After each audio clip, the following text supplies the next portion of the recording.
Paranormal Punches is part of the Podbelly Network. Go to podbelly.com for more great podcasts. Hey, y'all. This is Frank the Bigfoot, and you're listening to the Paranormal Punchers.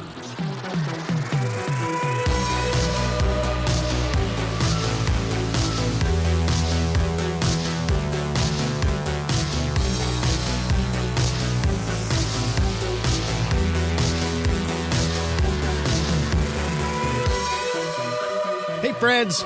Welcome to Paranormal Punchers. We're the show that talks about all things paranormal, Bigfoot, haunted houses, UFOs. We talk about all of it. I'm Mark. I'm Alicia. I'm Nash. I'm Dave. And on this episode, we're going to talk about maybe one of the most haunted houses in the state of New York, the Hinsdale House. And if you're a paranormal investigator looking to get that Class A EVP, this may be the place to do it. Mm-hmm. Lish, take it away. Sure. So I got this from hauntedhinsdalehouse.com, but I also saw it on other websites, so I'm not really sure who wrote this. But the haunted house in Hinsdale, perhaps the most famous haunted house in New York State, has all the elements of a good ghost story. A mysterious history, strange sightings, unexplainable events, and even a couple of exorcisms. So, Exorcisms. All right. Yeah, thank you. I figured you could do it with a southern accent. You could be like, exorcisms. Whoa. That's not correct. I know. I really know something completely different. No. All right. So the Hinsdale House first really gained notoriety when the book Echoes of a Haunting by Clara Miller was published in 2000. Clara and Phil Dandy and their children lived there in the early 1970s for 4 years and claimed they were visited by many spirits while they lived there. Now, I have a quote from her book. That day, the day that Donna took us to see the place, we were hooked. Later, that tendency to become drawn to, absorbed in, and sometimes obsessed with the house became more apparent. They started the moving process by taking smaller items that fit in their car. Now, this car, which had never given them any problems before, started having radiator issues. It happened several times that they went to the house. Then, on the official move-in day, when they got there, the house was full of bees. Yeah. That sucks. I know. So there was definitely, there were signs, I think, before they even moved in that maybe this is not the best idea. Now, as a side note, the family had quite an arrangement of animals. They had 2 dogs, a cat, a raccoon, 4 guinea pigs, 2 parakeets, 2 finches, and a woodchuck. That was their pets. So the only real things that I have questions with there is the raccoon and the woodchuck. I know. You're questioning the woodchuck? Yeah, I don't know. Why would you keep a woodchuck as a pet? I don't know. Well, if you need some wood chucked. I guess. Right. You got a cord of wood out back, and you're like, come on, woodchuck. We're getting this done today. Yeah. Get it by the house. Now, I don't think I looked at how many kids they had, but I think it was like 4 or 5, correct? But so the 2 adults and then all the children plus all these animals moving into this house, I was like, this house, it's not that big. So I just found that kind of interesting that they had so many animals that they brought with them. Now, in her book, she also said that the dogs would bring home huge old bones, which then they would throw in the trash. And she said that she didn't realize at the time that maybe they shouldn't have been throwing it in the trash because she assumed they were deer bones, but she's not sure now. Right. And a note on their pet. In the book, her book, she talks about her cat was on their property. It looked like it was down by this pond. It looked like it was kind of waving because it was like flapping its paw around. She walked down, and here the cat had found a nest of water snakes and was just clawing the heck out of them. Eliminated those snakes, and she said they never had a problem with snakes on the property after that point. Wow. That's a good kitten. That's a good, helpful kitten. Right. Now, at the beginning, it was just small things that they noticed, like movement of objects, unexplainable scents, unexplainable sounds. They even heard what sounded like a choir singing in the woods. I also saw something about chanting in the woods that they were hearing. Now, like Gregorian chanting. Right. Now, she also talked of a dancing ghost, a young dark-haired woman walking around the house, and other apparitions that they happened to see. Randy Carr, who was a family friend, he frequently spent time with the family. Apparently, they called him the ghost chaser because whenever he was there, all the paranormal stuff, it just would stop. He did see some things, but for the most part, yeah, it would stop. He does remember walking into a bedroom in the middle of August and being able to see his breath. There was a chill in the room. He also said that he and Mike, who was, I think, one of the older kids, thought they saw onlookers, so they chased them with the car. And on their way back, he saw an indentation in the car seat, like someone was sitting there, and it would sink down and then move back up. So that was weird. What date was this that you're talking about? This the would date be in of, the early 70s. In the early 70s? Because I was just thinking that to see your breath in August in the early 70s, I was thinking, toothbrush technology back in the day and toothpaste, he could have just had some serious chronic halitosis and was like brimstone breath, and could see it just because it was really, really bad. Oh, boy. Nope, that's not a fact at all. No. That's not what happened. Just thinking it came out, it was like brimstone just kind of coming through, filling the room, and everybody was like, dang, you need to get in there and brush your teeth again. Makes us all question your hygiene. Yeah, so it was just small things that they saw. And then things escalated. Objects would fly off the shelves. A lamp was hurled at one of the kids. Knives would fly across the room and embed themselves in the walls. The two youngest children, they would wake up with bruises and scratches all over their bodies. Now, they felt that the house was so haunted with demonic entities that they called Father Alphonsus Trabold to perform a structural exorcism of the house. Structural. Yeah. Well, Father Alfonso, he was a priest at the St. Bonaventure University. Yeah. And he did not a structural exorcism. He did a cleansing of the house. There's been some controversy going back when people use the word he did an exorcism. I found on a website, archives.sbu.edu, where they talk about Father Alfonso that he did a cleansing because an exorcism is something for you do for a person. Yeah. Right. You know, for not a house. Yeah. So just to clarify that, but Father Alfonso, he came over with the psychic Alex Tanos, and they kind of went through the house, and Alex wanted to get a energy read the energy of this house, and he ended up telling her after he walked through the house a little bit, do you know you had a mass murderer here? Oh, geez. And he said there's been 7 murders on this property. Wow. And then he explained some of the things that he saw with his psychic ability. But 7 spirits. There was a man who was stabbed. A woman was hanged. Ooh. Let's see what else here. Of course, my computer doesn't. Wasn't there a burial ground nearby? Well, hold on. Someone drowned. A man was beaten to death. So he started describing all these horrific things. Now, I do have a transcript of one time they were in the house. Found this at Alex Tanos. He has a website and he has archives of everything.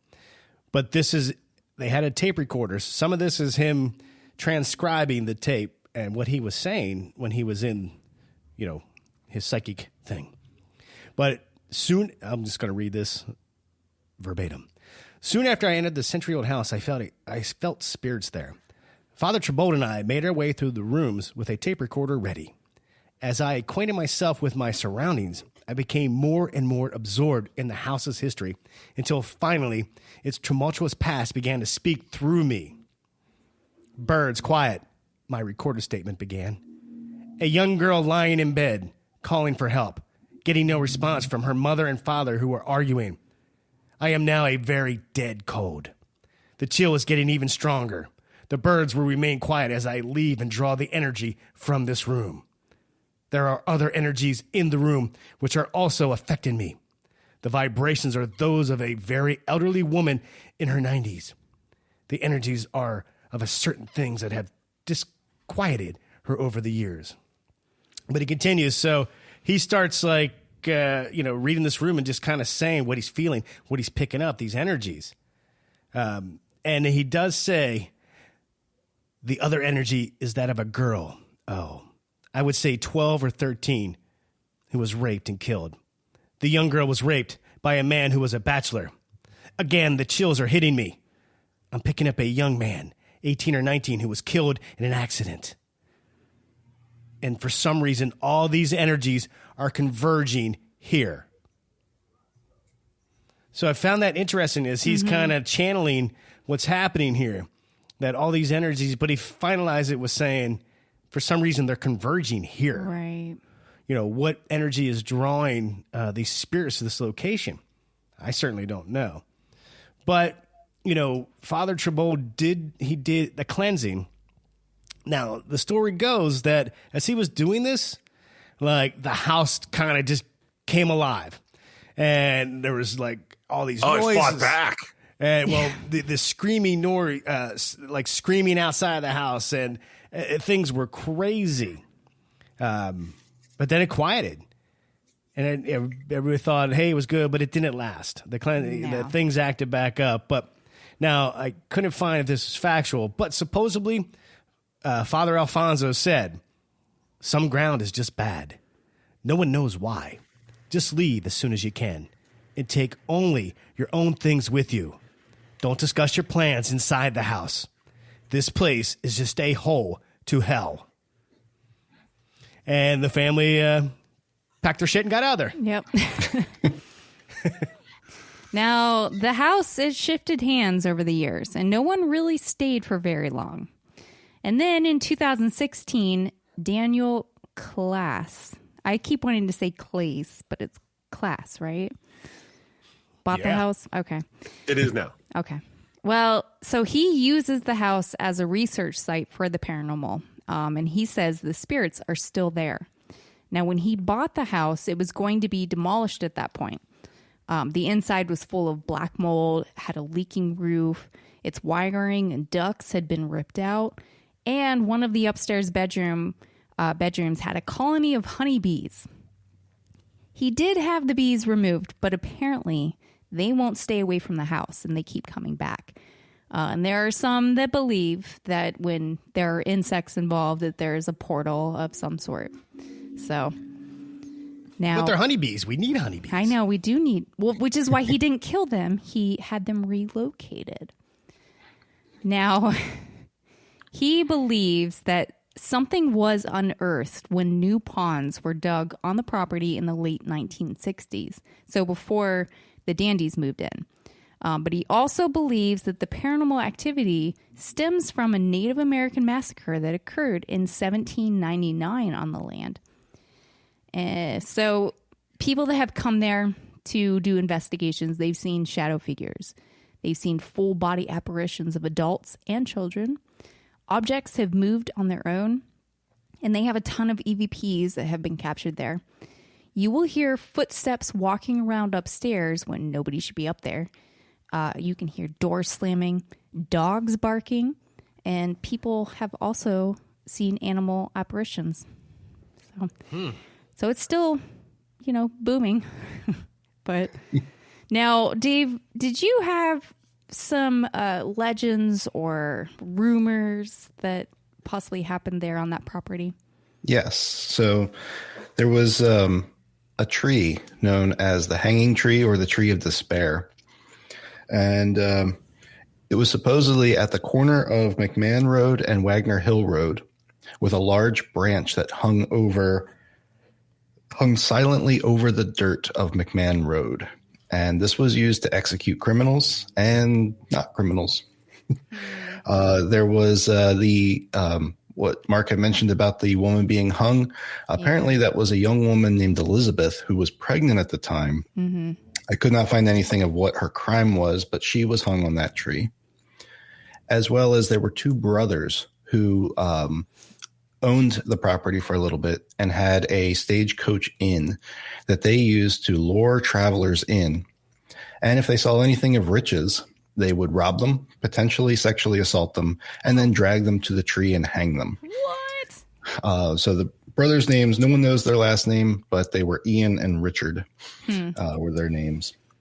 So this tree has a certain weirdness to it. In addition, so it sounds like this tree was hit by lightning in 2009 and came down. There is either a second tree or this is the same tree in a different manner. There's what's called the Indian giving tree that I found. And this tree, there was a paranormal investigation going on. When they first arrived at the property, before they even went into the house, they went to the tree and adorned it with ornaments and scattered some tobacco around it. And then later, during their investigation, they ended up interacting with a spirit who identified as a Native American and was able to say what was on the tree, the ornaments and the tobacco, picking out from a list, and that he was there to help the land, save the land, and that he was a protector spirit. Ooh. So I don't know if this was the same tree as the hanging tree, or if this was a different tree also on the property. While they were doing the speaking with that spirit, there was another researcher who was actually outside, and the entire time it was going on, she heard Native American flute sounds going on.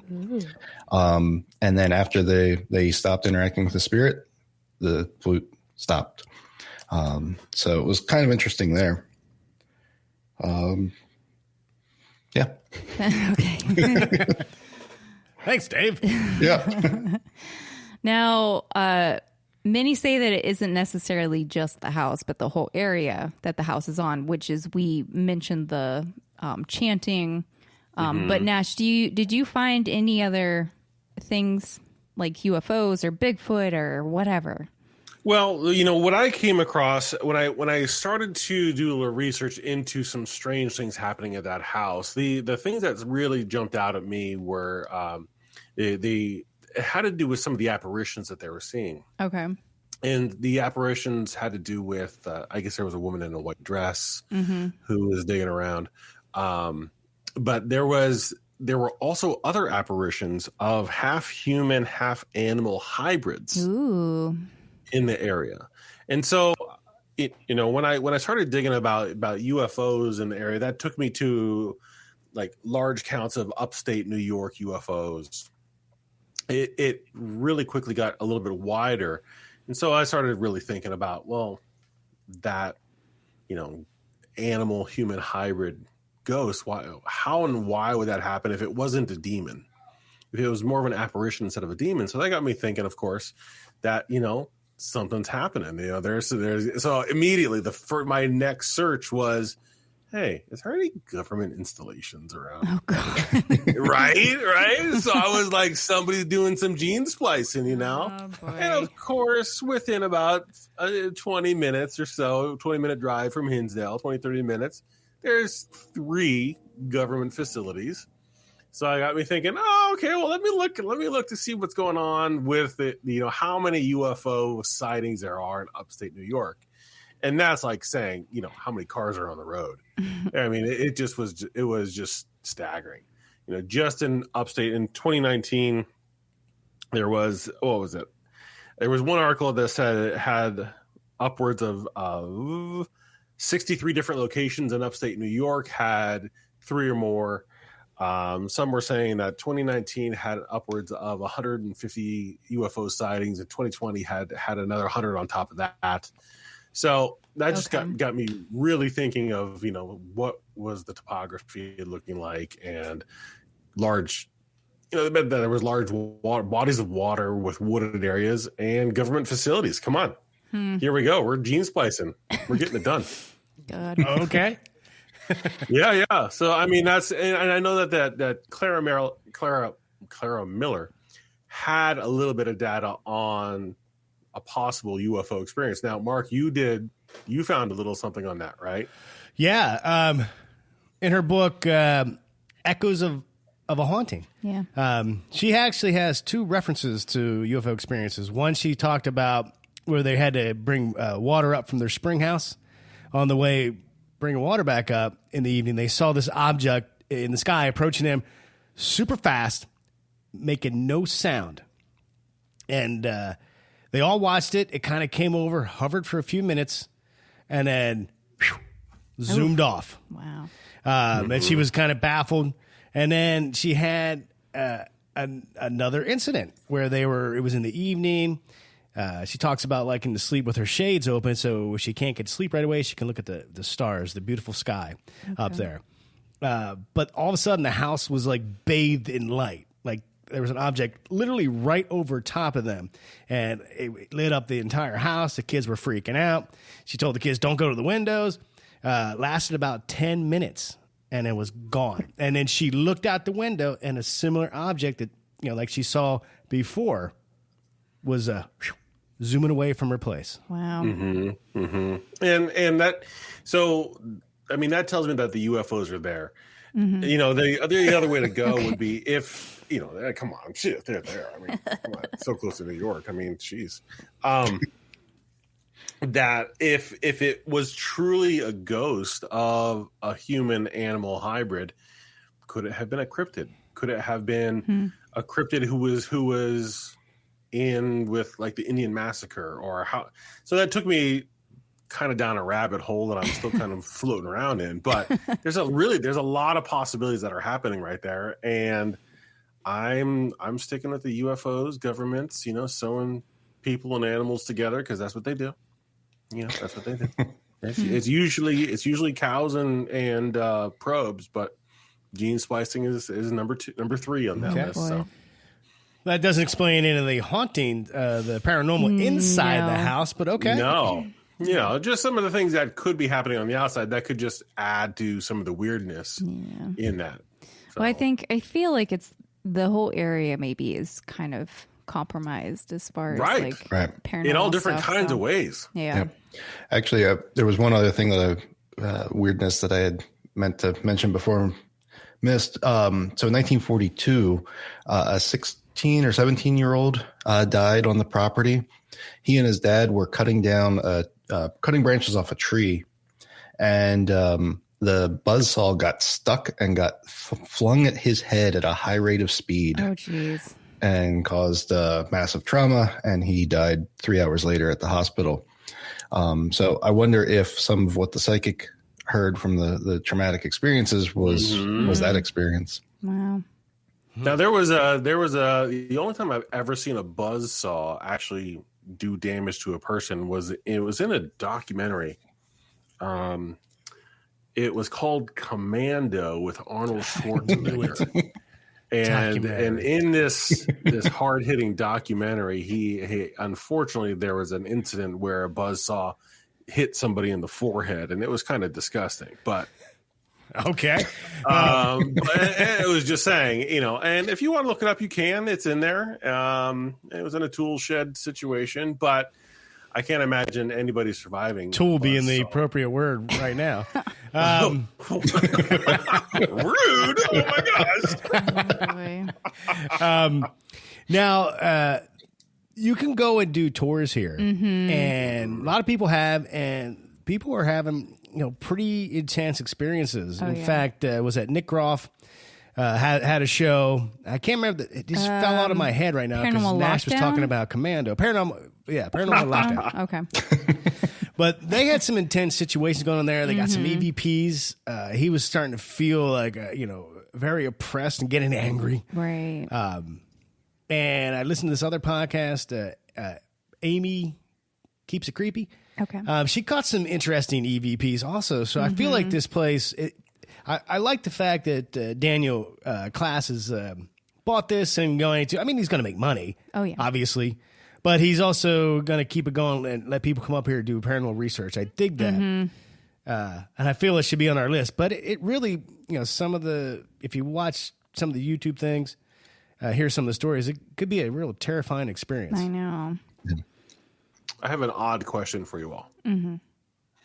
So there was a movie. It was a UFO based movie, and the scene from the movie was there was a house, and then there was a hill with a picket fence, and the aliens were just on the other side of the hill. I'm having a heck of a time remembering the name of the movie. That house reminds me of the Hinsdale House. Oh. Okay. Yeah, and I was like, it's not Invasion of the Body Snatchers. Oh, No, God, I actually know the scene you're referring to. It just Do you know it's what I'm not talking coming about? to me. Yeah.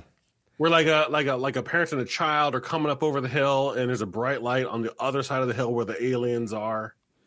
I just can't think of it. It's right on the tip of my brain. I just can't place it. But that's what I thought of when I saw this house. I thought they might not be right in there, but they're right around the corner. They're over the hill. Yeah. I mean, the experiences that Clara had, I mean, she describes in her book, I mean, even from her young daughter getting attacked by something furry, but What? yeah, there was nothing then in the room. They had a lot of paranormal things, like Father Alfonso described it as some of the activity as poltergeist activity. Yeah. So it was very intense for them. But she said she loved the house. The property, the scenery. I found a review on a movie about the Hinsdale House where she actually left a review saying most of the stuff they're talking about is bullcrap. That never happened. I don't know where they got this, but she said she'd still live there if Father didn't tell her to get out. So she, despite everything that was happening, she liked the property. Wow. Yeah. Does that seem common that people find their dream house and it turns out to be haunted, or is that just a Hollywood trope? I don't know. It's a Hollywood trope for sure. But It's a good one, though. Dave, are you still waking up at 3 a.m.? Occasionally, yeah. I don't know, man. That would, I would leave. I don't need Father Alfonso. He did pass away in the 2000s, 2005, I think. I might be wrong. But I don't need a priest to come over or father to come over to tell me to get out. I think if that kind of activity's happening, where they're hearing footsteps, they had lamps just break, Knives flying through the air, like, no. I don't need someone to come over to tell me, like, yeah, I think you need to go. I'd already be packed. I mean, Lish, get in the car. Right. Can you imagine that? You be coming home and you sit on the couch from a hard day at work, and you're sitting there, and all of a sudden you have to dodge knives flying at you. That's like what Pink Panther or Inspector Clouseau. That's except 1,000 times worse. Oh my gosh, that's unbelievable. So just come in the house. You're fine. Just walk over here, because if the knives get thrown at you, you've got room to dodge. Right. Not really good for parties, I think. No. Okay. Well, hey, there is way more to unpack about this story, but you can check it out. Go get Clara Miller's book. Clara, I say that because of Doctor Who. Echoes of a Haunting. I think Daniel Class has a book. Yes, he the does. new owner of the place, and he has a website where you could book a tour, and it's only about 4.5 hours from us. Yeah, it's not far. So I don't know if you guys are into it, but it could be something cool to check out for ourselves and see what happens. Okay. Well, so you guys are super excited. So why don't we take a break and we'll be right back. And we're back. All right. The Hinsdale House. I'm very fascinated with it. I'm going to put it on my list of things to go check out. How about you? Oh, yeah, for sure. It might be a little terrifying, though. I'm not sure. I think I'm most unnerved about the hanging tree out back, or where it was anyway, and the Indian massacre. Oh my gosh! I think of that pool scene in Poltergeist, where they're all coming up out of the ground and everything, you know, and just the different energies that are all in conflux right in that house. And what is pulling them here? Why are they seen to be attracted to this house? Now, don't quote me, but I felt like there was a time period where there wasn't a lot of activity, and then it ramped back up. So is there something that about this area where it's attracted to it, but then maybe it quells a little bit, and something happens that it all just kind of ramps back up? Yeah. I don't know. Interesting thing about the pond, that's a man-made pond. And, Clara talks about they went and dug that up and made a pond. Did that kick up any activity? Right. Yeah. Well, and that's what Daniel Class, he believes that building the pond pretty much kind of started things. But I mean, when you're digging up a pond, if you are uncovering bones and things, you think you would know. Yeah. Yeah, was that the bones? Is that what the bones the dogs are bringing in? That's what I was thinking. Was the dog digging up old bones and not animal bones? Yeah, she was just chucking them in the garbage can, not thinking she should have them tested. Yeah, she thought that they were just like deer bones or whatever, but she started thinking about it after everything started happening in the house, and she was like, "Oh, maybe I shouldn't have been throwing them in the trash."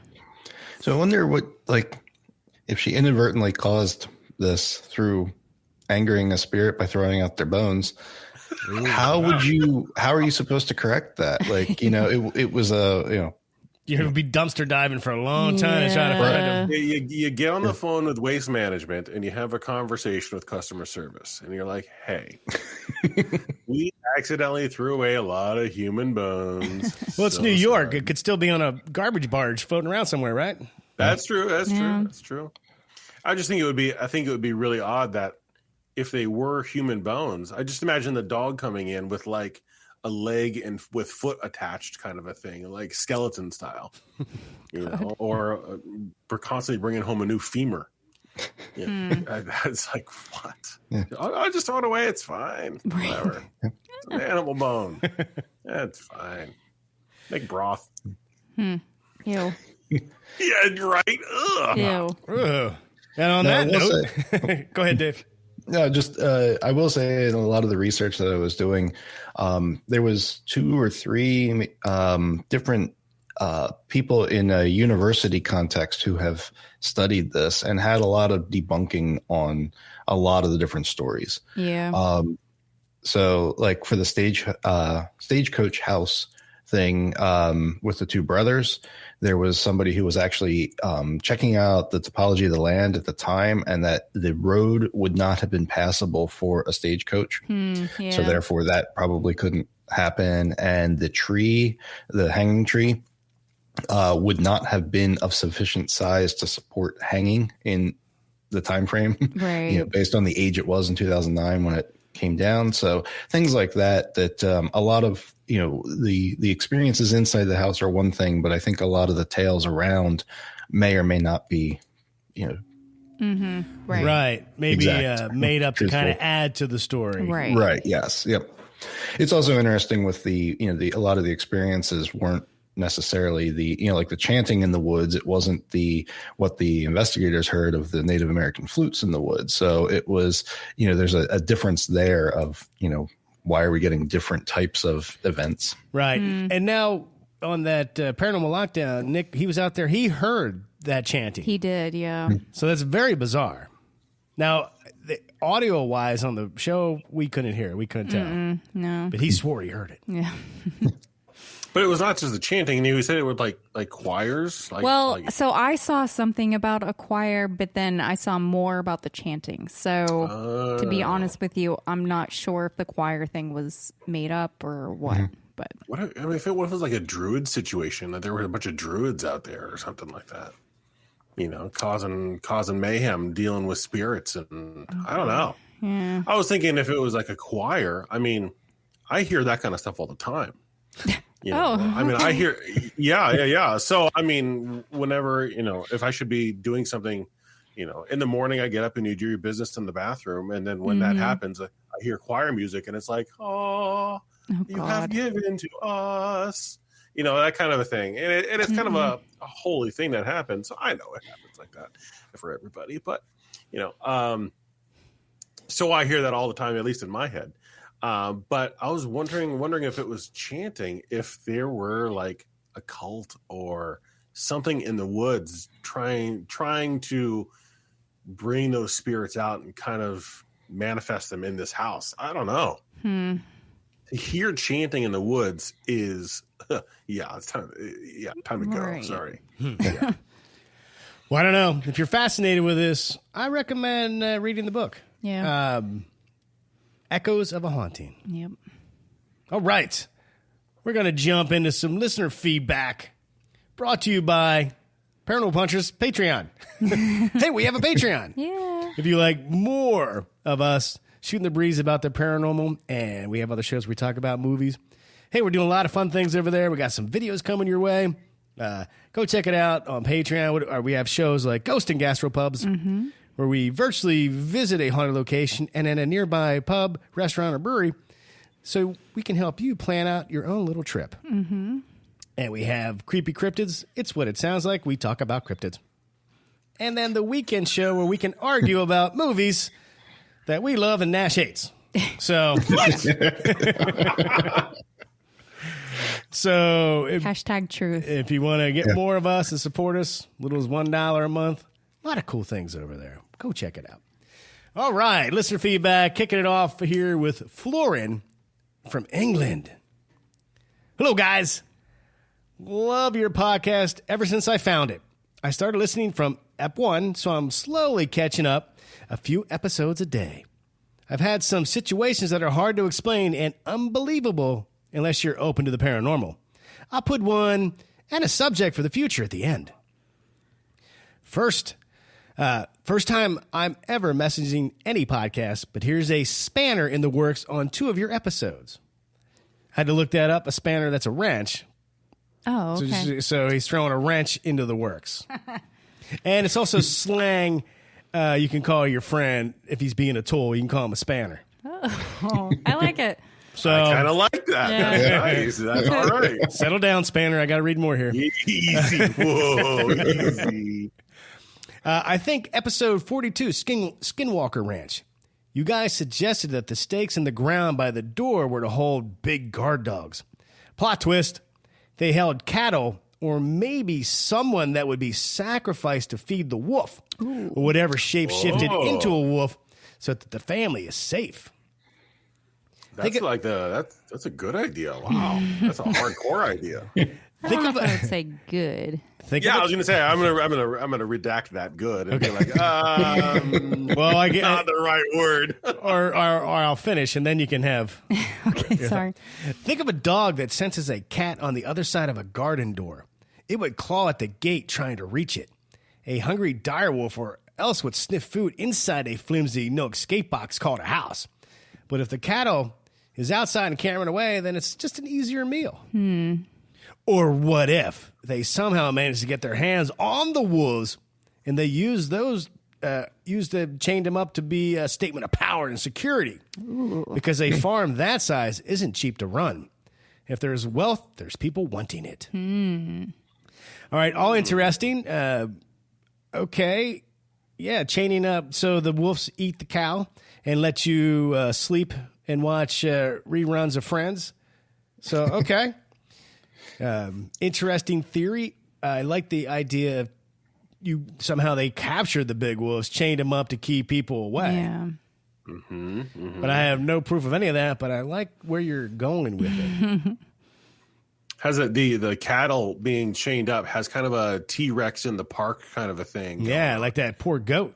Yeah, exactly. So it was, just if it's coming to you, the creatures are coming and they're going to terrorize the house, and you're like, well, I've got a cow you can eat, and then it eats the cow, and it's like, you know what? I'm kind of full.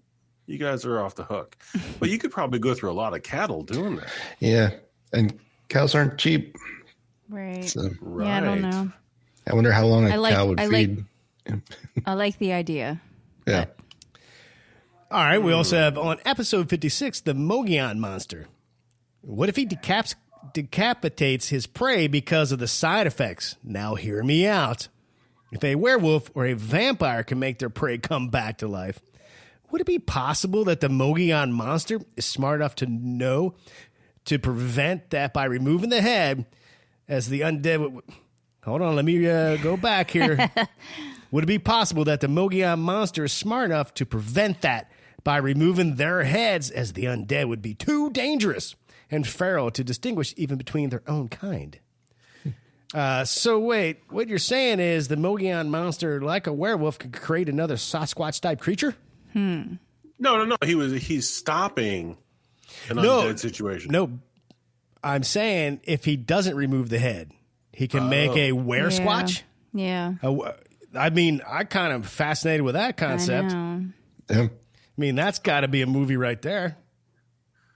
But if he pops the head off, then there's no danger of that creature terrorizing anybody. I kind of like that idea because it kind of infers that the Mogean Monster has some intelligence. Right, but if he forgets to pop the head off, now we have a were-Mogean. Well, yeah. That's what I'm saying. But, That'd be a fun movie. Whatever, I'm going to finish the email here. Sorry for the long message. I hope it's worth a read. Now, if you made it this far, here's my treat. I guess you've probably heard of the black dog, but maybe not. It's usually described as a super large, pure black dog, almost the size of a small horse or larger. And can be nice, as in one story where it saved a man from his death, but also a puppy from hell. And now for my experience. So I grew up in a not remote area, but also didn't have another village within cycling distance and was surrounded by forest and hills. Obviously, almost everyone had dogs, and most were large, and most gardens on our street backed against the hills or forest. I was out in the garden with my sister when I noticed something moving between the trees, walking, then lying down. I saw it and heard a growl like a dog's, but thicker. Think of a Shih Tzu versus a Doberman, but the Doberman was the Shih Tzu compared to the other one I heard. My sister heard it too, and thinking it's our neighbor's dog, she decided to play with me, thinking that what we saw was a horse. She ran to the house, leaving me pulling on the door, almost crying in panic. Hearing the commotion, the creature lifted its head up and started to rise up. Then some neighborhood dogs barked, and it leaped away into the forest. It ran like a large dog would and had a thick tail. Not a handful of hair as a horse has, a long furry tail. The creature went past a fence, which is about 2 meters high. It was just a little taller than that fence, and definitely not a horse. Sorry for the super long read. Hope it's worth it. Thank you, Florin from England. Thank you, Florin. Yeah. Interesting thing with the black dog, we were literally watching an episode of Expedition X yesterday, and they were discussing the Bell Witch. Yeah. And in the story, what was his first name? John Bell. Yeah. He saw a big, large black dog with glowing red eyes. And he shot at it, but it kind of dissipated. But here they were saying that it's possibly maybe, because now in that area right now, people are seeing this big black dog again. And they think maybe it's like a witch's familiar. I don't know. So interesting. Yeah. I like the idea of a giant black dog being like a protector almost every once in a while and having a good side. Until it snaps, and then it's a puppy from hell. Well, yeah, it's a give and take. Bad dog. Put that human leg down. It's a giant black dog with red glowing eyes, and your prime defense against this dog is a rolled up newspaper that you've got in the side of your car. You just pull it out and you're like, bad dog. Right on the or a nose. spray bottle. Sit down. Get out of here. We heard from Trish Stuff on Instagram. If Lish snaps and kills all you guys, all she has to do is show them the recordings. It will be deemed justifiable homicide. Justifiable homicide. Let the woman talk without interrupting her. Wow. Jeez. Honey, do we interrupt you a lot? I didn't think so. I didn't think we did. That's cool. That's cool. It's not a lot, but there are moments. Well, Trish and Lish will try a little better to not interrupt you. I think we just get so excited. We're having a good time. You guys did good today. So thank you. Well, that's because I already saw this this Instagram here, so I was like, I'm going to be in my best behavior. We heard from Aaron. So recently, El Paso residents heard a strange screaming, hollering in McKelgan Canyon, which made me think it may have been the Horizon City Monster, last seen in 2003. The last sighting was in the desert area by the intersection of Darrington and Eastlake.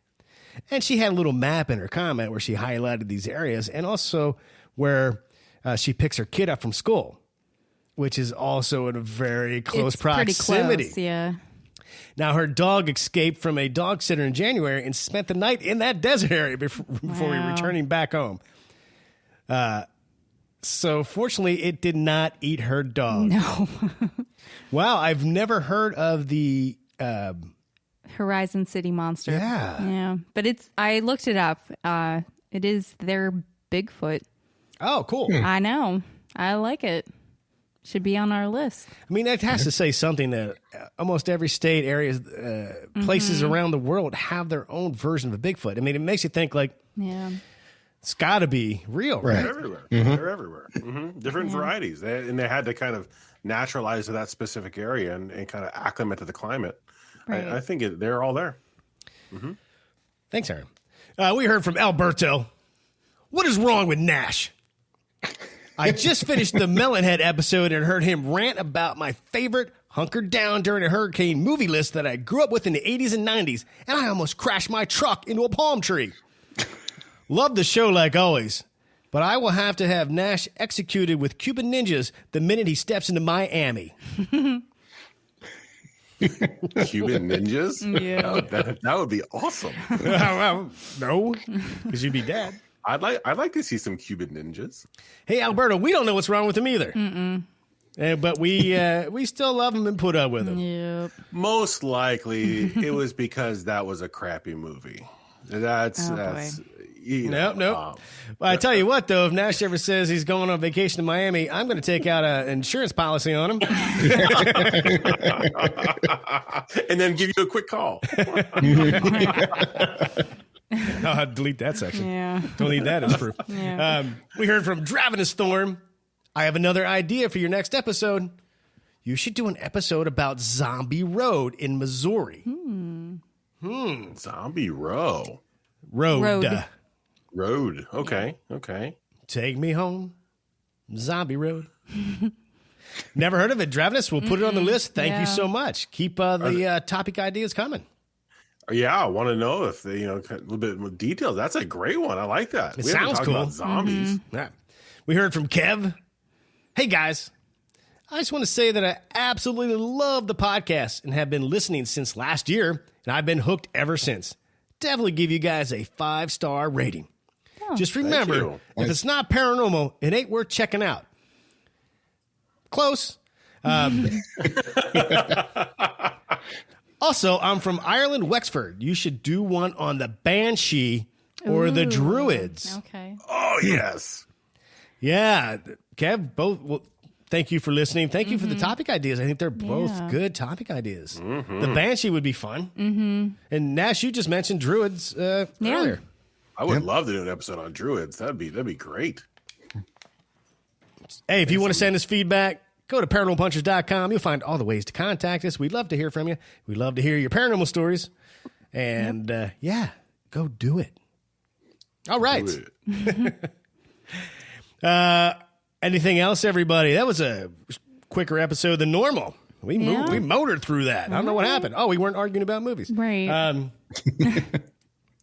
All right. Well, hey, I have nothing else. Interested in this house. I'm going to learn more about it. I did get the book, so I can't wait to keep going back through it and learning more about the Clara's experiences there. Yeah. We'll put all our sources in the show notes just in case you're intrigued and want to deep dive deeper than we did. So Yeah. all right. Well, how does Kev say it? Hold on, let me back up here in my notes. That's not, yeah, that's it. No, all the way at the bottom. There you go. All right, here's how Kat put it. Just remember, if it's not paranormal, it ain't worth checking out. If it's not weird. It's not worth checking out.